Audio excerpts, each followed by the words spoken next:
പരിശുദ്ധ പരമദിവ്യ കാരുണ്യേശോയ്ക്ക് എന്നേരവും ആരാധനയും സ്തുതിയും പുകഴ്ചയുണ്ടായിരിക്കട്ടെ. ഇന്ന് ഫെബ്രുവരി മാസം 20-ാം തീയതി, നോമ്പ് കാലത്തിലെ 1-ാം വെള്ളിയാഴ്ച. കർത്താവിൻ്റെ പീഡാസഹനങ്ങളെ കൂടുതൽ ധ്യാനിക്കാൻ ഇന്ന് നമുക്ക് പരിശ്രമിക്കാം.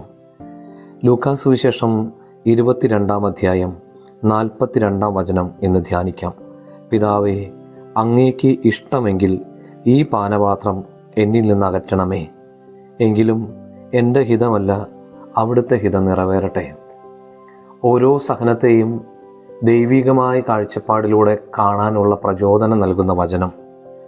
യഥാർത്ഥത്തിൽ നാം എങ്ങനെയാണ് പ്രാർത്ഥിക്കേണ്ടതെന്ന് കർത്താവ് നമ്മെ പഠിപ്പിച്ചത് ഗെത്സമൻ തോട്ടത്തിലെ ഈ പ്രാർത്ഥനയിലൂടെയല്ലേ? പൂർണ്ണമായും ദൈവത്തിൻ്റെ ഹിതത്തിന് നമ്മുടെ ഹിതങ്ങളെ അടിയറവ് വയ്ക്കലാണ് പ്രാർത്ഥന എന്ന് വചനം ഓർമ്മിപ്പിക്കുന്നു.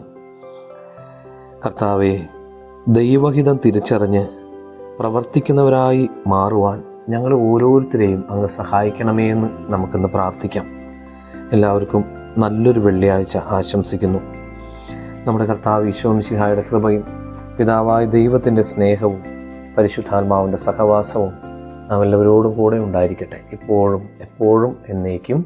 ആമേൻ.